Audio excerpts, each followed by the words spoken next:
Bueno, pues muy buenos días a todos, señores. Buenos días, fríos y mojados días, ¿verdad? Bienvenidos a Soluciones Fiscales, señores. Muchas gracias por estar con nosotros. Ahorita manejamos la presentación. Te quiero platicar un poquito cuál es el objetivo de nuestra sesión el día de hoy respecto al taller.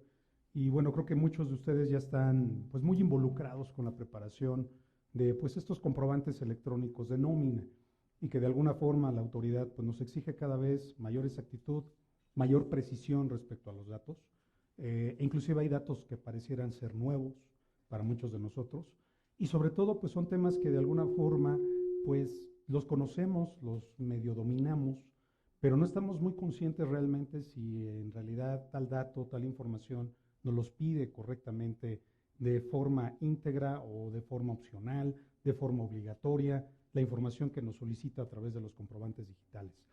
El detalle, creo que la mayoría tenemos esa inquietud porque pues finalmente tenemos una nómina dentro de la empresa, pagamos sueldos de manera periódica, tenemos otras herramientas gratuitas a través por parte en este caso del SAT, ya llámese de mis cuentas, llámese también la aplicación gratuita del propio SAT para la generación del comprobante digital y obviamente para los que tienen la capacidad de contratar y tener un software que pueda generar técnicamente esta información, pues también tenemos también ciertos riesgos. ¿Por qué? Porque hay que configurar el equipo, hay que darle una serie de parámetros al sistema para que la información que de forma correcta pues tengamos que llenar pues salga de la mejor forma. Entonces el objetivo del curso es ver esos elementos que nos permitan identificar la determinación del impuesto, el cálculo del subsidio, la integración salarial. Oye, tengo dudas, Rubén, esa parte de, me piden un salario base de cotización, un salario diario integrado, es lo mismo, es diferente, ¿de qué se trata, no? Oye, los descuentos que los trabajadores tienen de Infonavit, tenemos un poquito la inquietud. Oye, ¿qué pasa con el seguro social? ¿Qué pasa con las faltas? ¿Qué pasa con las incapacidades? ¿Qué pasa, por ejemplo, con los permisos? Señores, hay un sinfín de cosas y creo que es parte de los problemas que tenemos periódica y continuamente. Y el objetivo, bueno, es tratar de dilucidar un poquito esos puntos, aclarar sus dudas, obviamente, si es que las tienen. Somos un grupo, como lo verás, pequeño, pero compacto, muy nutrido. Vamos a dar oportunidad de primero platicar acerca de estos temas y si gustas, ya después damos la posibilidad de que podamos permitirle a los participantes comentar las dudas, comentar las inquietudes. ¿Qué te parece? De todas formas, al final del material vas a contar con una cuenta de correo electrónico por si tuvieras alguna inquietud, algún comentario. Con todo gusto ahí me puedes mandar también tus dudas. Yo sé que muchos de ustedes de repente no les gusta ventilar las cuestiones personales delante del foro, o siempre ponemos que es el primo del amigo o es otra persona, ¿no? Pero nunca nosotros. Entonces vamos a tratar de platicar un poquito acerca de ello, ¿qué te parece? Y bueno, si tienes alguna duda, con todo gusto, pues lo platicamos un poquito más adelante y directamente con tus comentarios y tus dudas. Quiero comenzar con una parte inicial que es la cuestión que tiene que ver con el salario base de cotización y el salario de área integrado. Vamos a comenzar. Ahorita te pongo la pantalla por aquí, el equipo nos jugó una mala pasada y por lo tanto no nos permite visualizar el contenido. Ahorita con todo gusto te voy a mostrar la información. Entonces vamos a comenzar con esta primera parte de verificar pues lo que es el salario diario integrado y el salario base de cotización. ¿Qué te parece? Y bueno, creo que muchos de nosotros tenemos esa inquietud y sobre todo tratar de distinguir los elementos que determinan una integración de tipo salarial. Tenemos dos artículos, si tú los recuerdas. Por un lado, el artículo 27 de la Ley del Seguro Social. Por el otro lado, el artículo 84 de la Ley Federal del Trabajo.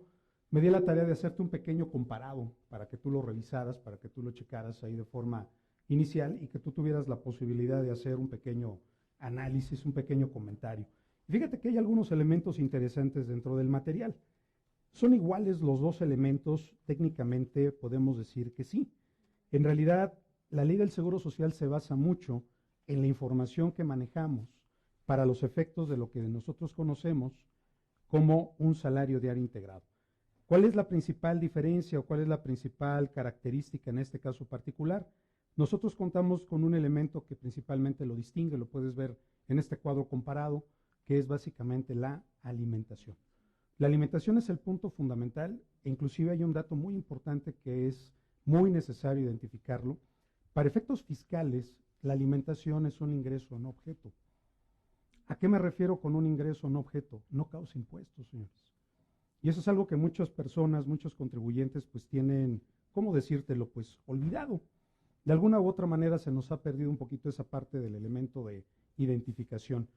Y te platico esto porque fiscalmente tiene un control muy especial, y tú lo sabes muy bien, tanto por lo que viene siendo la parte relativa a lo que es, por un lado, el seguro social, por el otro lado, la parte fiscal. Oye, pero es que tengo entendido que lo que es la alimentación es un concepto básicamente de previsión social. Sí, efectivamente, la autoridad así lo maneja, pero yo te recomiendo que le eches un vistazo al artículo 94, último párrafo de la ley del impuesto sobre la renta. Estamos en la lámina número 4, por si le quieres echar un vistazo. Aquí tienes las referencias, algunos detalles. Acuérdate que venimos a platicar un poquito, no a leerlo. De repente, si hay algunos detalles importantes, lo mencionamos. ¿Por qué te estoy comentando esta gran diferenciación? Porque en el caso del seguro social, tú sabes muy bien que la alimentación necesitamos cobrarla. No puede otorgarse de forma gratuita al trabajador. Digo, hay muchos patrones que de verdad, créeme, somos muy dadivosos o son muy dadivosos y tratamos de apapachar lo más que se pueda al trabajador. Estamos en una situación económicamente complicada, pero tú sabes muy bien que mantener una plantilla estable de trabajadores nos permite también generar cierta productividad. Si obtenemos por parte del trabajador elementos mínimos básicos para que él esté contento, si por lo menos no le subimos el salario, pero le damos la comida, pues yo creo que el trabajador queda de alguna forma satisfecho. Si el ambiente de trabajo es lo más cordial, lo más amable, lo más estable que puede encontrar él, pues obviamente el trabajador se queda contigo. Y entonces creo que encontramos ahí un elemento fundamental. ¿A qué me refiero con el concepto no objeto? Mencionaba yo hace rato ese punto importante. Cuando nosotros hablamos de la alimentación, te estoy hablando de que el alimento se puede dar de diferentes formas. Puedes encontrar por ahí la ley de ayuda alimentaria para los trabajadores. Es una ley también poco conocida. El alimento te dice la autoridad que se puede dar de distintas formas. Una de ellas es a través de una dotación. Nosotros lo conocemos esto como pues, el alimento físico que tú le sirves al trabajador. ¿Cómo se lo doy al trabajador? Puede ser de forma externa o puede ser también de una forma interna. ¿A qué me refiero con externo? Vas y contratas a una empresa que le brinde este servicio al trabajador. Es famosos comedores industriales, este tipo de pues, empresas que se dedican a prepararte el alimento de una forma muy particular, obviamente de manera sana, nutritiva, higiénica, etcétera. ¿Cuál sería la otra forma, Rubén? A través de comedores. Esto obviamente hace muy complicado porque implica una alta inversión dentro de las empresas y es muy difícil, a veces por cuestiones económicas, a veces por espacio, que no podemos brindar este tipo de servicio. Y la otra podría ser en especie. Esta especie nosotros lo conocemos como vales. Oye, Rubén, ¿pero qué no son vales de despensa? No, a ver, ojo. Los vales de despensa hay que distinguirlos porque cuando tú le das un vale a un trabajador, él puede comprar lo que quiere, lo que le hace falta, que puede pasar desde un electrónico, un electrodoméstico, ropa. No, aquí estamos hablando de alimento. La ley de ayuda alimentaria te dice que le puedes entregar una despensa física, una caja física de despensa. ¿Qué te estoy hablando? Que le vas a entregar arroz, le vas a entregar huevo, le vas a entregar frijol. Oye, Rubén, pero pues eso se lo va a comer. Pues no lo sé, pero es comida, es alimento. Y de alguna u otra manera estás cumpliendo con ello. Entonces, fíjate, por ahí pasa parte de esta situación. Ahora, ¿qué va con todo esto, señores? Cuando tú se lo entregas al trabajador de esta manera, tienes una característica muy, muy especial. ¿Cómo? Para ti es 100% deducible. ¿Qué es lo que muchas empresas están buscando, señores? Y dos, ¿cómo es para el trabajador? 100% no ingreso. ¿A qué te refieres con que no es ingreso? No pagas un peso de impuesto por eso. Oye, ¿qué no es exento? Hay que distinguir esa parte y eso es muy importante, señores. La ley te habla de un ingreso objeto, artículo 94 de la ley, y me dice la ley, a ese ingreso objeto quítale toda la parte exenta. ¿qué me da como consecuencia? Lo que tú llamas ingreso grabado. Esto es por lo que pagas tu impuestos. Te estoy hablando que este concepto concretamente dentro de los 3 puntos ni siquiera aparece. Esto es algo genial. Muchas empresas están volteando a ver precisamente esta opción. ¿Por qué? Porque me quita un peso específico muy fuerte como compañía para pagar impuestos y sobre todo para hacerlo deducible. Tú sabes perfectamente bien que ese es el otro problema que tenemos con la actual ley fiscal, en donde pues la autoridad sí efectivamente nos quitó muchas disposiciones de carácter fiscal, pero nos dejó ciertos regalitos, ¿verdad? Nos quitó el YETU, pero nos dejó la esencia del YETU aquí, en donde no puedes deducir casi la mitad, un poquito más de la mitad de las prestaciones exentas que pagas a los trabajadores. Por eso es importante tomarlo en cuenta. Ahora, fíjate, lo que me dice esta disposición es que la alimentación, en el caso del salario base, nosotros tenemos aquí un caso muy concreto. En el caso de la alimentación, para el caso del Seguro Social, no puede ser gratuita. Tú sabes muy bien que esta es una característica importante para efectos de la disposición fiscal. ¿Qué significa? Que yo le debo de cobrar al trabajador por este tipo de entrega. ¿Cuánto, Rubén? La ley me señala un porcentaje, tú lo conoces muy bien, me habla de un 20%. ¿Qué pasa si yo cobro por debajo de esa cantidad? Me dice la autoridad, me dice la ley, pues desafortunadamente tienes que integrar salario. Entonces, de alguna u otra manera no puedo cobrarle el peso típico, señores. Todavía hay algunas empresas por proceso, y tú lo conoces bien, todavía le seguimos llamando al impuesto sobre la renta, impuesto sobre productos del trabajo, porque así nos lo dejó el contador que trabajaba con nosotros hace muchísimos años. Todavía le seguimos cobrando un peso, porque no sé, pero yo cuando llegué así me dieron la nómina y sigo cobrando un peso. No sé de qué es el peso, pero yo cobro un peso. Oye, pero es que a lo mejor ese peso hace 20 años pues sí funcionaba, pero ya en la actualidad ese peso ya no es ese peso, ¿eh? O sea, sí hay que descontar, pero hay que ver lo que me dice la disposición fiscal al respecto. Pasemos a este punto. Este es el artículo 13, que creo que sería muy importante que pues revisaras, que le echaras un vistazo, pues por ahí de vez en cuando. Es una ley ya muy, muy viejita. Es la época de Felipe Calderón, imagínate ya nada más, ¿no? Estamos hablando ya de algunos años. Y este artículo 13 dice, con el propósito de fomentar el establecimiento de esquemas que ayuden, ¿sí?, a la cuestión alimentaria en sus distintas modalidades. ¿Cuáles son las modalidades, señores? Todo esto que estamos comentando, ¿sí? A qué se refiere el artículo 7 y con el objetivo de alcanzar estos objetivos, los gastos en los que incurran los patrones, ¿qué dice? Serán deducibles en los términos y condiciones que establece la ley, tanto de ISR como en su momento ya la extinta ley del YETU. Y los ingresos correspondientes del trabajador se consideran ingresos exentos. A ver, momento. Esta ley dice que son exentos, Rubén, tú me estás diciendo que son objeto, porque la ley de renta dice que no son objeto. Entonces, cuidado, son exentos o objeto, no objeto. Por lo tanto, en realidad no pausan impuestos sobre la renta. Eso es algo importante. Y en el caso particular de la ley del Seguro Social, dice, no formarán parte de la base en los términos y condiciones que para el caso dispongan las leyes de seguridad social. ¿Cómo lo establece, Rubén? Ahorita lo vamos a ver. Un artículo que a lo mejor tú conoces muy bien, o a lo mejor lo has escuchado, es el artículo 32 de la ley del Seguro Social. ¿Qué pasa cuando yo otorgo la alimentación de forma gratuita a mis trabajadores? Me dice la autoridad, pues hay que integrarle. Entonces me dice el artículo 32, depende cuántos alimentos le des a tu trabajador. Un desayuno, su comida o quizás hasta su cena, ¿no? O simplemente tú das 3 alimentos, no sé cómo le llames. Puede ser el lunch, el refrigerio, el desayuno, el almuerzo, la comida, el snack, como le quieras llamar, pero finalmente sí es comida, señores. Tiene esta característica. ¿Estamos bien? Entonces, quiero que observes que este es uno que genera la principal diferencia entre un salario base y un salario de área integrado. Entonces, Rubén, ¿no son cosas iguales? No, vamos a encontrar las diferencias. Vamos a esta lámina que es la número 6. Dice, se excluye como integrantes del salario base de cotización, dada tu naturaleza, y ahí encontramos la primera diferenciación. Cuando hablamos de un salario diario integrado para efectos de la ley laboral, el objetivo principal que persigue el salario diario integrado es para un efecto indemnizatorio. Artículo 89 de la Ley Federal del Trabajo. Cuando tú pagas o determinas un salario diario integrado es porque el trabajador lo estás separando, el trabajador lo estás quizás despidiendo o el trabajador esté renunciando. Pueden ser muchos los motivos. Y sabes perfectamente bien que en ese artículo encontramos parte de las referencias precisamente para determinar esta condición. Entonces, ojo, ¿son iguales? Técnicamente sí, pero encontramos elementos que nos dicen que no. Vamos al primero de ellos. Entonces me dice la autoridad, a ver, el ahorro no formaría parte de este salario base.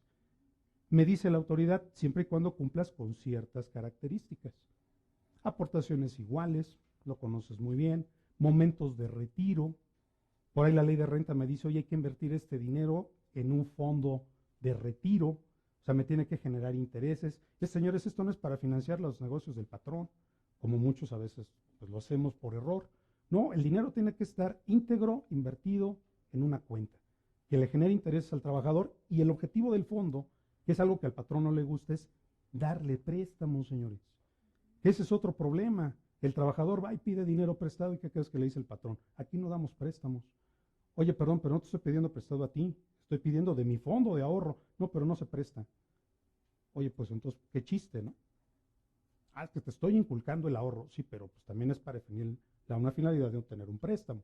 Entonces yo creo que esas condiciones a la larga no se llegan a cumplir. Segundo punto, la despensa, lo sabes muy bien. Si yo te cobro, perdón, te otorgo un 40% de despensa y esa cantidad rebasa de ese porcentaje, de ese límite, me dice la ley, el excedente integrará al salario. Entonces, oye, esa es una diferencia muy notoria. ¿A qué voy? El salario debe ir integrado en el artículo 84 y en el artículo 89 no hace diferenciación. Simplemente todo lo que tú recibes, todo lo integras. Y no existe ningún elemento de exclusión. ¿Estamos de acuerdo? Esa es la primera característica. O sea, mientras el salario base de cotización o de aportación tienes un elemento primordial que es la diferenciación, porque tú estás generando unos elementos que excluyen. Hablamos del ahorro, hablamos del tiempo extra, hablamos de la alimentación, hablamos de varios conceptos. Para efectos de la Ley Federal del Trabajo, simplemente es todo, señores. Todo forma parte del salario. ¿Estamos bien? Vamos al tercer punto. El salario base de cotización se determina por un periodo anual anticipado. Esa es otra de las características que tenemos.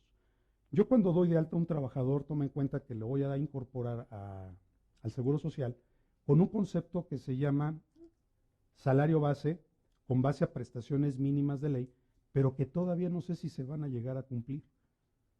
Yo le pago un aguinaldo y estoy considerando un aguinaldo con base a 15 días. Oye, pero ¿qué certeza tienes de que ese trabajador va a concluir el año? No tengo ni la más remota idea. Oye, ¿cómo sabes si el trabajador va a llegar a ese primer año de vacaciones, derecho a vacaciones, y se le va a otorgar ese 25% de prima vacacional mínimo? No lo sé. Pero dice el Seguro Social, pues de alguna manera te tengo que cobrar. Entonces tengo que hacer un anticipo de todo ello. Es un arma de dos filos el salario base para el IMSS, porque lo mismo sucede cuando el trabajador se retira, lo despides o renuncia. Imagínate que el último periodo bimestral que él cotizó obtuvo ingresos muy altos y se va de la empresa. El Seguro Social ya no recibe esos beneficios o incrementos del último salario del último bimestre que estuvo contigo. Ah, bueno, pues es que así son las cosas. Lo mismo sucede con esta parte inicial. Entonces, ¿dónde está establecido este punto, Rubén? En el artículo 28 de la Ley del Seguro Social. Te describo aquí de manera íntegra en paréntesis. Dice, los asegurados se inscribirán con el salario base que perciban en el momento de su afiliación. Por eso es que hablamos de una cantidad anticipada. Esa es la segunda gran diferencia. Oye, Rubén, ¿qué pasa con el salario de integrado? No. Cuando tú despides a un trabajador, cuando el trabajador renuncia, cuando el trabajador trae esa situación, me dice la Ley Federal del Trabajo en el artículo 89, va a ser con el salario y las prestaciones que en el momento en el que nazca la obligación de indemnizar, yo tengo la obligación de entregar. Y fíjate cómo me lo dice, proporcionalmente. ¿Qué significa esto? Que si yo le estoy despidiendo a mi trabajador, vamos a pensar el día de hoy, y el día de hoy nace mi obligación de pagarle esa parte indemnizatoria en materia de salario, ¿qué sucede? Esta parte me dice la autoridad, tú tienes que calcular a partir del 1 de enero de este año hasta la fecha del día de hoy. ¿De acuerdo? Oye, esa proporción, ¿qué me representa, Rubén? Si esta proporción me la determina, bueno, pues han transcurrido, ¿qué te diré? 183 días sobre 365, ¿qué voy a obtener? Una proporción. Eso es lo que me determina la ley. Entonces, fíjate, ya de entrada el salario ya tiene una pequeña diferencia. Vamos al siguiente. El límite superior para el salario base de cotización será, y ahí entramos a otro detalle, las sumas o los salarios mínimos. Yo sé que Ese es el otro punto. Aparte del comprobante digital que está ahí, el otro problema es la famosa UMA. ¿Estamos de acuerdo que ese es el otro conflicto? Dice la autoridad a través del artículo 28, si tú lo recuerdas, que el límite para la cotización son 25 veces el salario mínimo general del Distrito Federal. Pero hace algunos meses, concretamente en el mes de enero, a lo mejor tú lo recuerdas, hubo un acuerdo del Consejo Técnico por ahí que se sacó. Y es un acuerdo que desafortunadamente pues nunca fue reconocido por el propio instituto. Genera un poco el debate, inclusive la incertidumbre si esto es correcto.